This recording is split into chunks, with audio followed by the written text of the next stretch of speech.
Isang mapagpalang araw sa ating lahat mga kapatid.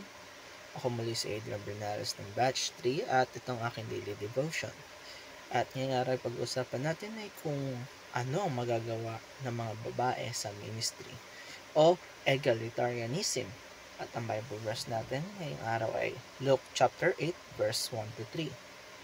Ang egalitarianism ay isang paniniwalang pantay-pantay ang mga gampanin sa loob ng simbahan. Walang mas mataas, walang mas mababa, at walang gender distinction pagdating sa paglilingkod sa ating Panginoon.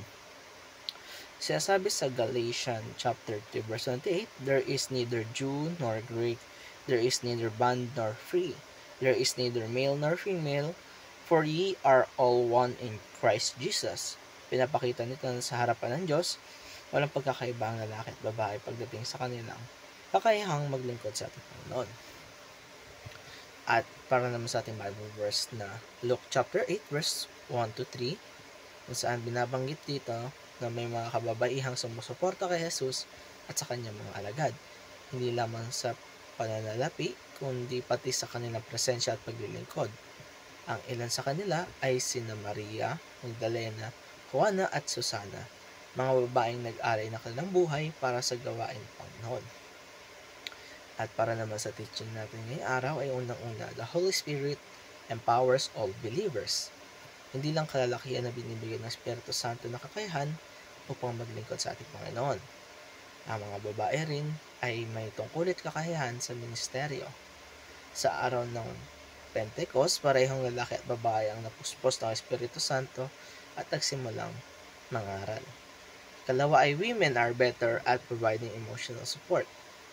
Isa sa mga espesyal na katangian ng kababaihan ay ang kanilang kakayahang magbigay ng emosyonal na suporta. Mula sa mga nanay natin hanggang sa mga babaeng leader sa ating simbahan, sila ang madalas na nagbibigay ng comfort at encouragement sa mga nangangailangan. Nakita natin sa buhay ni Maria Magdalena na natili sa tabi ni Jesus sa krus at kahit sa kanyang puntod. Ikatlo ay women supported Jesus and the apostles.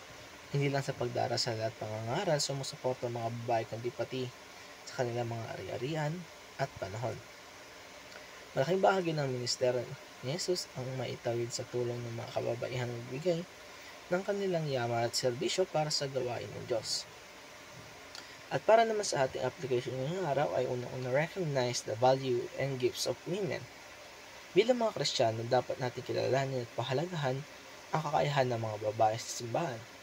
Ang pagiging babae ay hindi hadlang sa paglilingkod para sa ating Panginoon.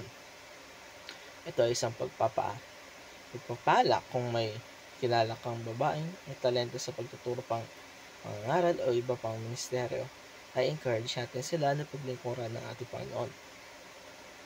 Kalaway, unleash the power of women in the ministry. Huwag nating pigilan ng mga kababaihan na gamit na kanilang mga regalo sa paglilingkod sa Diyos. Maging bukas tayo sa ideya na maaaring gamit ng Panginoon ang sino man, babae man o lalaki, upang mapalawak ang kanyang kaharian, tulad ni na Priscilla, Deborah, at iba pang mga babaeng leader sa Biblia. Maaari silang maging instrumento ng Diyos sa ating panahon ngayon. At mga kapatid, dito nagtatapos ang aking daily devotion. Maraming salamat sa panonood.